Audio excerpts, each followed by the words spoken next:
Welcome to the Spark by Hollywood podcast. I am your host, Devora Goldberg. In this podcast, I guide my listeners through a deeper look into the parallel paradigm of Hollywood versus Jewish ideas, love, relationships, and empowerment, and uncover which one is truly attainable and sustainable for us as Jews to achieve. Thank you for joining.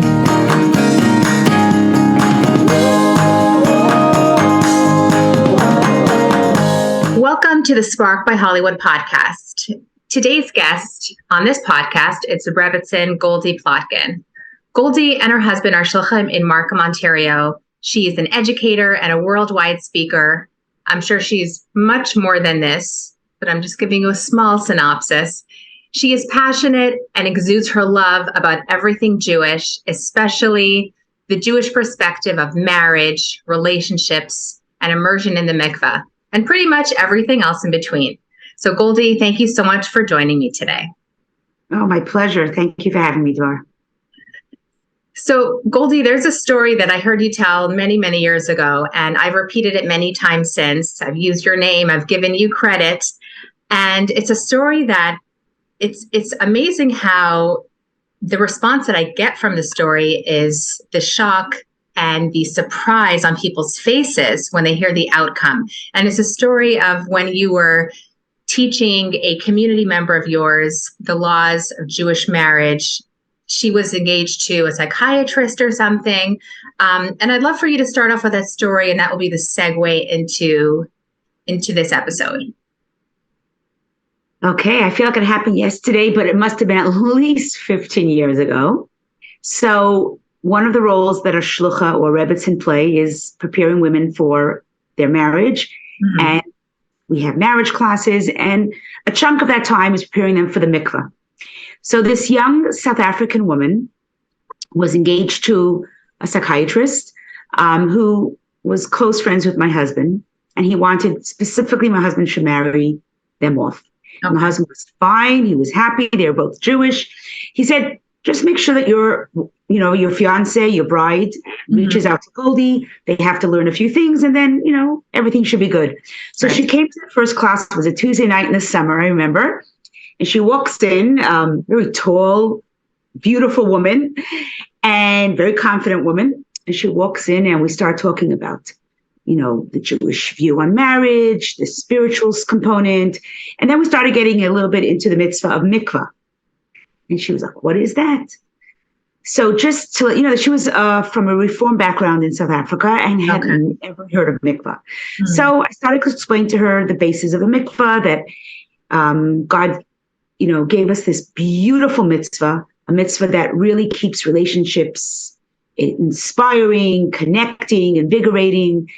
And the system for this mikvah is that as soon as the woman gets her period, she separates for 5 days, and then there's 7 days thereafter, which is we call the Shiva Nikiyim, the 7 white days. And then after the culmination of the 12 days, a woman immerses in the mikvah. I told her about what is a mikvah, a gathering of water, and that all over the world there are different mikvahs, and our matrix have gone from the days of Sarah. This has been a Jewish thing, a Jewish concept, and today it's becoming a mitzvah that's been revived, and it's beautiful, and mitzvahs are gorgeous. But she was really stuck on this 12th day of separation. Mm. So I saw her body language, which was like, I'm out of here. But she was polite, as most South Africans are. And she said goodbye, and I knew she was not going to come back the following week. This was supposed to be a 6-week course. So I didn't hear from her the whole week. Yeah, so I thought, okay, I'll just go to shul, the designated time. Maybe she's there. And sure enough, she showed up. I said to her, let's say her name was Allison. I said, Allison, it's wonderful to see you. She goes, oh, you didn't think I was going to come back? I said, no, not from your body language. I didn't think. She goes, you're accurate. She goes, I was not planning on coming back. I left the class. I got into my car. I called my fiance and I said to him, I'm just making up names now. David, find yourself another rabbi. I am not learning with this rebbetzin anymore. She was telling me the most ridiculous Jewish observances and customs. And he was like, what? She said that in Jewish law, couples separate every month for a minimum of 12 days. After the period, they separate physically, and then they go to the mikvah. I mean, the mikvah doesn't bother me, but 12 days separation from you? I mean, we're in love. There is no way we're going to have to be able to handle the 12 days. Yeah. So he was quiet. And then he goes, Allison, you know what I do for a living, right? She goes, yeah, of course, you're a psychiatrist here down at CAMH in Toronto. He goes, do you know that 90% of the clients I see are struggling with their relationships? And the first thing I tell them is, separate for 2 weeks every month. And after 3 months, come back and see me. And let's see if the marriage improves. I didn't know this was a Jewish thing. I thought this was my invention. Wow. This mitzvah. You go back to the Rebbitzin and learn more about mikvah. Wow. I'm so happy to have heard it from you, because like those little twists and turns and the way that you can accentuate certain parts, it definitely makes the story so potent.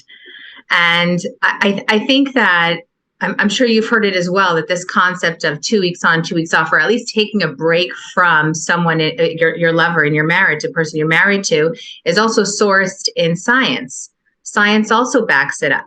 And in this world where we hold science to such a high regard, and if science says it, okay, fine, it has some credibility to it. But as Jews, it's nice that it's sourced in science, but we have a tradition that's rooted all the way back to the 6 days of creation that has kept our tradition and our nation alive and thriving.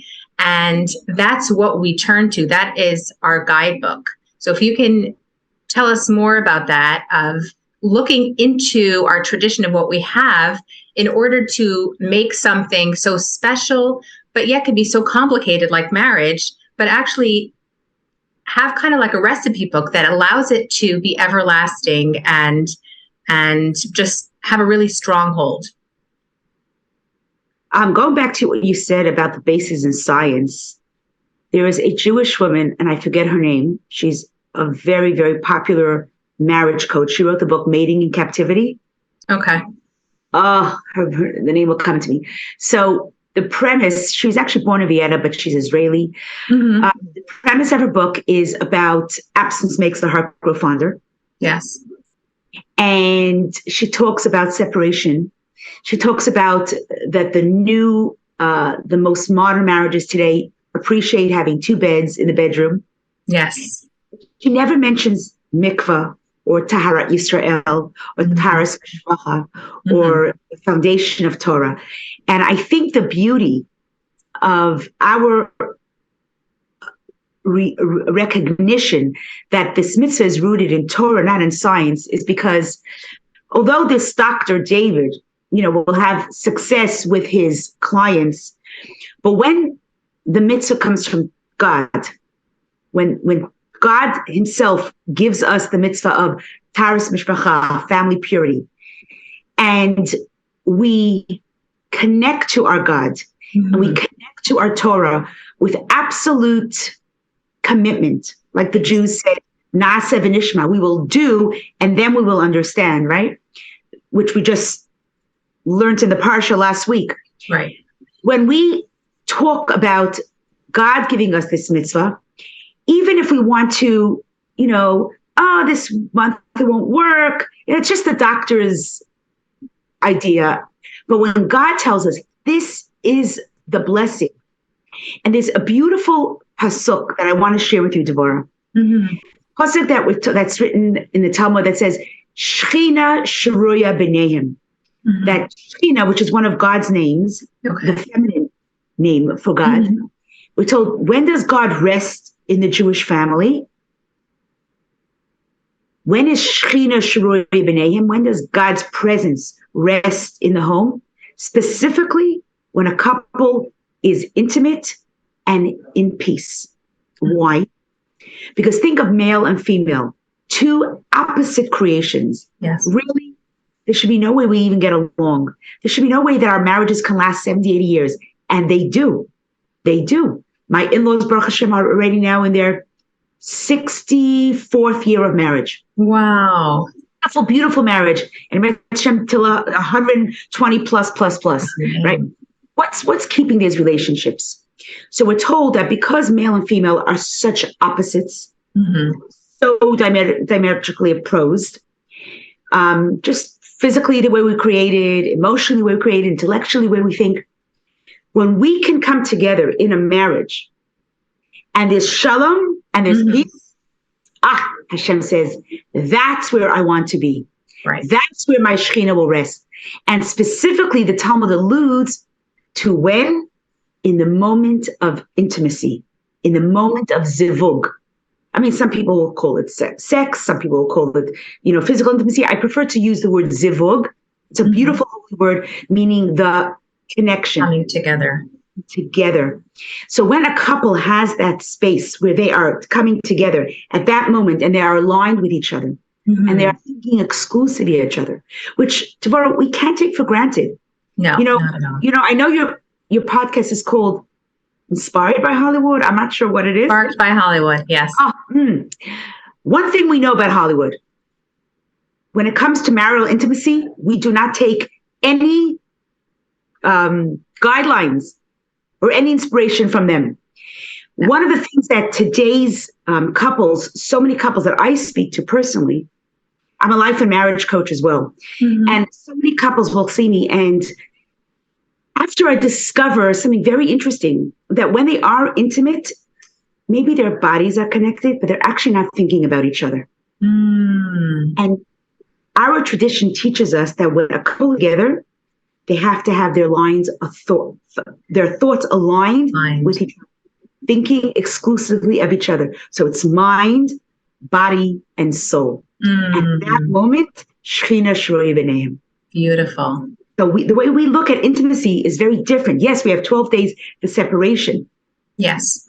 When we are together, it's, like you said, potent. It's powerful. It's magnificent. It really is. And I love what you're saying, because it leads me to my next question of, there's so much misconception that surrounds sexuality in Judaism. As you know, like the most famous one is, the hole in the sheet. You guys are not really that connected. You got to have some kind of separation between you.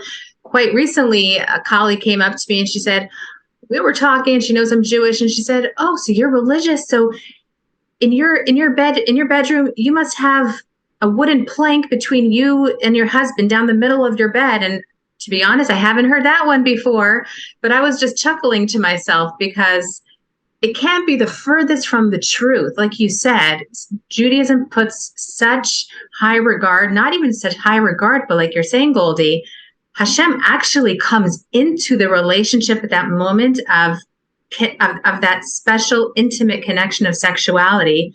That just shows that Judaism puts such a strong emphasis on it and wants the couple together, but in the right context, in the right guideline. It's fascinating how we can really deconstruct this myth and bring out the beauty that Judaism is trying to convey to all of us.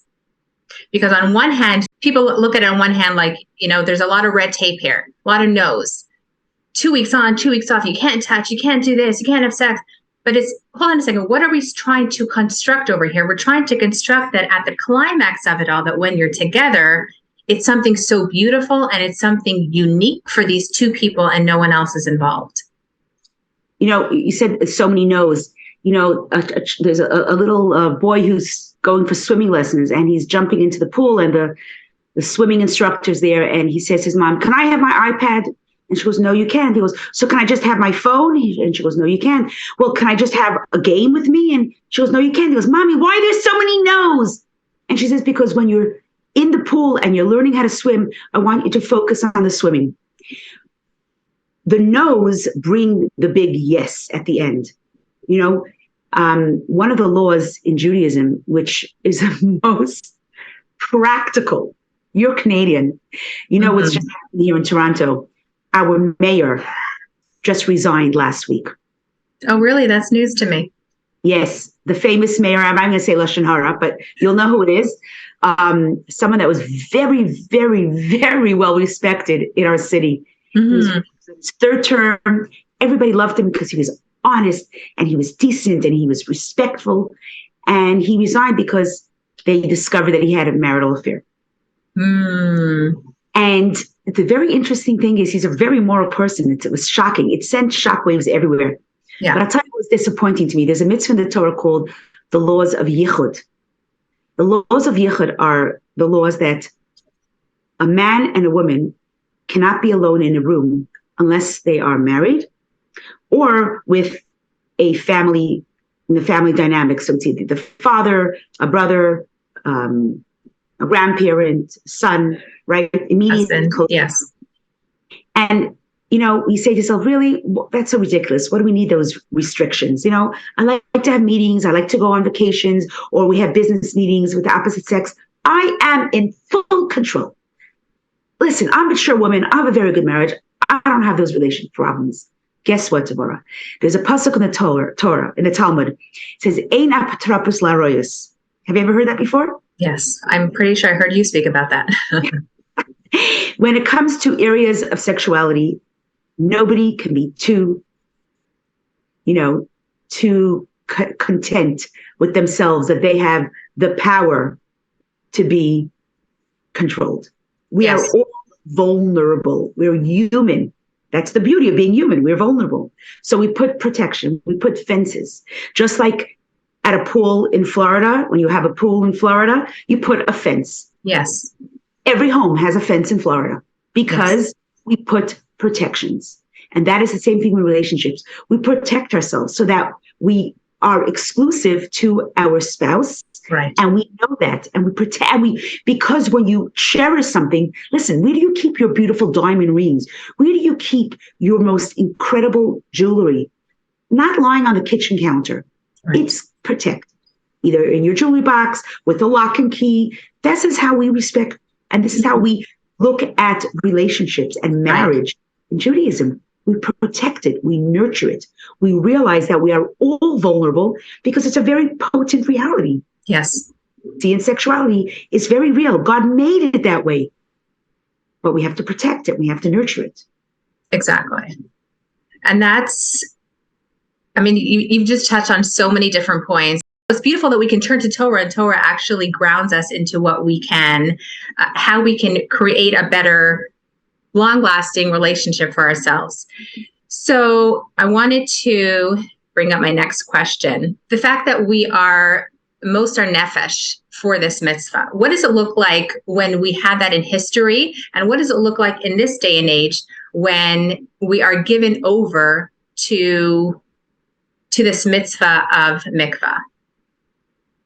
Well, I do a lot of speaking engagements on the topic of mikvah because I'm one of the ambassadors for an organization called Mikvah USA.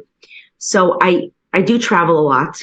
In fact, I'm leaving tomorrow morning to Kelowna for their mikvah opening. And one of the stories I tend to share every time is the reason for me being very passionate about this mitzvah.